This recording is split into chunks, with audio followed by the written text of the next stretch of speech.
Eu imagino que tem muitos brasileiros hoje que eles entendem que se não fizerem nada, eles vão acabar dependentes do INSS. Não, amor, essa é a questão. O incômodo nem vem. Às vezes a pessoa nem sabe que ela precisa dessa reserva, que ela precisa investir. Eu era essa pessoa. Se não fosse por você, eu não teria ideia de que eu precisava ganhar mais dinheiro, investir o dinheiro. Isso foi com uma construção, que eu vou ler, nossa, é verdade. Se eu tiver mais dinheiro, talvez seja mais legal, Então, não é mesmo? vou provocar esse incômodo nas pessoas segundo uma estatística do IBGE. Que é o Instituto Brasileiro de Geografia e Estatística. Não confundam com o nosso IBGE, que eu uso para falar estatísticas minhas mesmo. Instituto Boludinho de Geografia e Estatística. Mas o IBGE já fez uma estatística, faz tempo que eles não atualizam, mas não deve ter mudado. Possivelmente mudou para pior.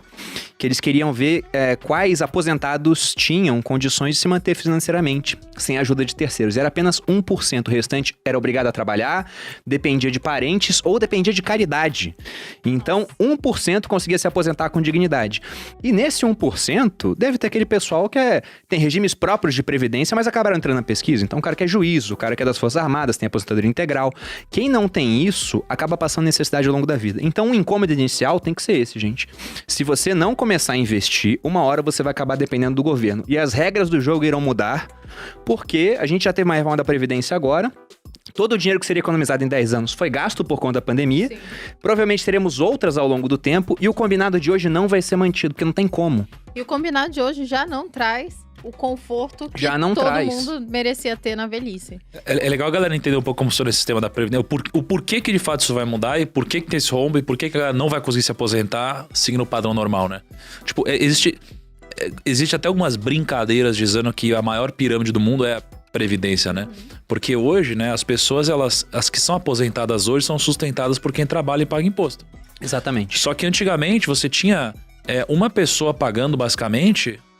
Na verdade, você tinha muitas pessoas pagando para uma pessoa aposentada. E hoje isso aqui tá mudando para um nível em que você já tem uma pessoa pagando para uma pessoa aposentada.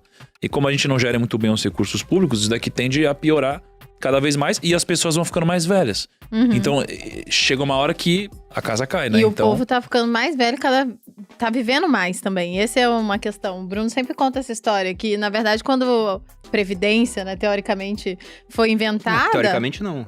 Tem os dados aqui. Não, quando ela foi inventada, as pessoas morriam mais cedo. Então não foi feito pra sustentar a gente até 80, 90 anos. E hoje em dia, a galera vive até esse tanto. A história da Previdência é curiosa. Quem inventou esse negócio foi um prussiano famoso chamado Otto von Bismarck.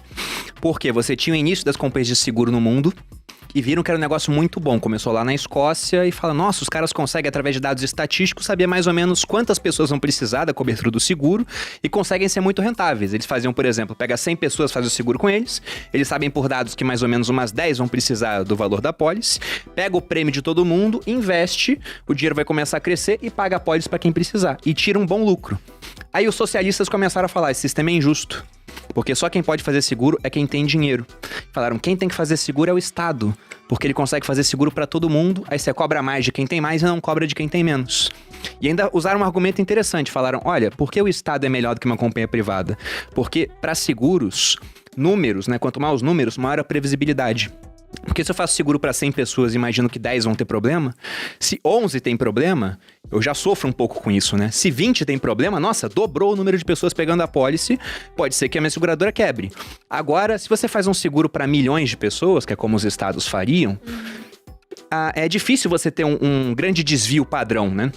Do número de pessoas que vão usar. Então, o Bismarck, vendo isso, ele falou, se eu não colocar essa ideia em prática, uma hora um socialista vai colocar e esse cara vai ficar muito popular. Então ele foi lá e criou a primeira Previdência. E as regras da Previdência lá na Prússia, que depois virou a Alemanha, eram assim, era pro cara se aposentar com 70 anos de idade. Isso em 1888, 89. O cara já tinha morrido, pô. Não, tinha pouquíssima gente, pô. Tudo bem que a expectativa de vida era de uns 40 e poucos anos, e é uma média, né? Que era puxada pra baixo por muita mortalidade infantil. Só que o pessoal que se aposentava, quase sempre... Quem chegava lá ia viver só mais um pouquinho de tempo. E como o Thiago falou, os casais tinham 6 filhos. Hoje em dia, né, quem tem 6 filhos é uma outra pessoa, né? E você olha para aquilo, vira uma atração turística, né? Nossa, o cara tem 6 filhos. Hoje os casais têm 2, 1. Naquela época eram 6. O pessoal se aposentava mais tarde do que hoje. Então, claramente, esse sistema, ele vai apresentar um problema daqui a pouco. E quem deixar para depender dele pode ter sérios problemas no futuro. Então, esse tem que ser um incômodo inicial para investir. Perfeito. Não, e tenho, trazendo uma historinha aqui sobre a história do incômodo, que eu acho que essa palavra, se a gente conseguir fazer as pessoas se sentirem desconfortáveis com o fato de não estarem guardando para o futuro, já vai ser muito forte, né? E tem um pesquisador de finanças, um psicólogo, né, de finanças comportamentais, que é o Walter Mischel, que ficou muito conhecido por um vídeo que muita gente já deve ter assistido, de uma criancinha na frente de um marshmallow. Sim. Coloca o muito marshmallow. bom. Muito bom, falo né? desse Só que os estudos dele, eles vão muito além disso, né? Pra quem nunca viu, a criança fica na frente do marshmallow, se Também ela usou esperar... pirulitos, eu vi. Também usou... brincando. Tem o do pirulito também. Tem um de um bolo de macaxeira também, que eu já vi que fizeram aqui no Brasil. Mas se ela esperar 15 minutos, ela ganha um outro marshmallow, né? Só que esse vídeo ficou conhecido, mas pouca gente sabe da continuidade dele, que eles acompanharam essas crianças durante muitos e muitos anos. E as crianças com capacidade de postergar viraram adultos de maior sucesso. E daí surgiu um outro estudo de um outro cara que se inspirou nisso, que eu gosto muito, que ele fala para as pessoas olharem, porque assim, uma das coisas que foi entendido é que como que essas crianças conseguiam postergar? Perguntaram para elas assim, para as que conseguiram, né? Como você fez? E algumas crianças falavam assim, eu imaginei que o marshmallow era uma nuvem. Várias usaram imaginação. Você pode usar isso no Materializa. Olha pro marshmallow, imagina que é uma nuvem. Não sabia que tinha essa parte. E aí ele fala assim, bom, então a gente pode usar a imaginação para postergar. No sentido de que não era comida? Não Seria era isso? comida. Ah, interessante. E aí quando a criança olhou e pensou que era uma nuvem, ela pensou, eu consigo esperar mais, porque isso não é um marshmallow, isso é uma nuvem. E eles perceberam algum comportamento parecido em algumas das crianças. Eu uso isso lá no Materializas, para quem... Agora vocês não podem mais comprar só no final do ano. Mas o Materializa, uma das coisas que eu falo é, será que você quer o suficiente? Se você realmente quer, amanhã você pode. E aí quando chega amanhã, ela já não quer mais. Então, você quer um brigadeiro? Então amanhã você come. Com investimento eu não sei se dá tão certo. Eu acho que Então, investimento mas aí, não vai dar olha certo. o pulo do gato. Amanhã Aí, você guarda esse dinheiro. esse segundo pesquisador, ele falou assim, não, então tá, então vou fazer as pessoas se imaginarem lá na frente. Então ele dividiu um grupo em 2 Eu e gosto disso. metade olhou pra ela mesma mais velha. E aí eles perguntaram, quanto você quer guardar pra sua aposentadoria? E o grupo que se olhou envelhecido decidiu guardar 30% mais para aposentadoria. Então esse exercício muito simples de você pegar um aplicativo que te envelhece, olhar para ele e se ver envelhecido, te faz guardar mais para o futuro. Então esse exercício de ficar pensando, como vai ser quando eu chegar lá? Porque, de fato, você materializa aquele futuro, né? Você fala, nossa, quando eu estiver lá, eu tenho que ter mais conforto, né? Coisas assim, muito legal. Eu chamo isso do eu do futuro. Sim. É o eu do futuro. Eu já usei várias vezes em posts, no Viver de Renda eu uso também, que é essa questão de que hoje, né, se você não investir, o seu eu do futuro vai estar pior. E ao contrário de outros credores, por exemplo, se o Thiago não paga a conta de luz, a companhia de energia vai lá e corta a sua luz, corta a sua água. Se não pagar condomínio, sua casa vai a leilão. Você tem que fazer tudo isso. Agora o seu eu do futuro não consegue te cobrar. Ele não consegue chegar pra você e falar, Thiago, aporta mais aí. Ou você não pagou, né? Não investiu a parte que você investe todo mês, esse mês tem que pagar a multa. Esse cara não consegue fazer isso. Depende da gente pra fazer isso. Ele é um credor, só que ele é um credor, né? Toothless, né? Sem dente. Ele não consegue morder a gente. E se a gente não fizer isso, lá na frente o que vai acontecer? A gente vai estar mais velho, provavelmente com uma capacidade laborativa que vai cair ao longo do tempo. Dificilmente vamos continuar fazendo o que a gente faz hoje quando for mais velho, o pique diminui.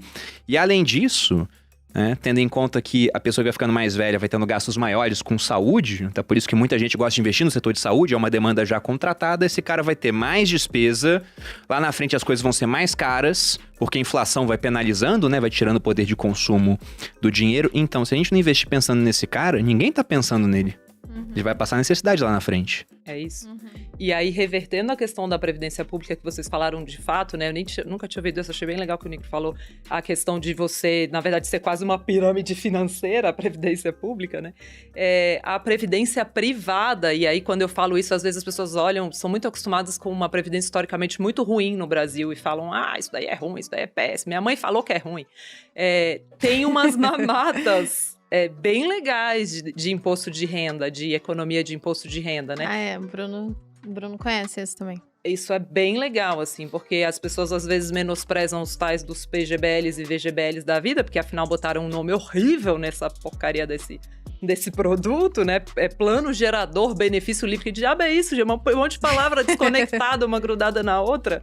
Mas tem vários benefícios legais de economia de imposto. E lá não tem essa comunicação entre o seu dinheiro e de outra pessoa. Eu tô acumulando pro eu futuro, né? E não pra minha mãe, pra minha avó e tal. Realmente o meu dinheiro é investido para mim mesma.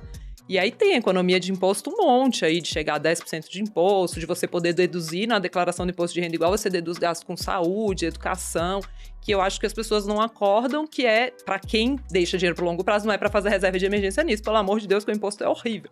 Mas para quem pode esperar mais de 10 anos, por exemplo, os benefícios de imposto são muito grandes. E antigamente a Previdência só tinha produto ruim.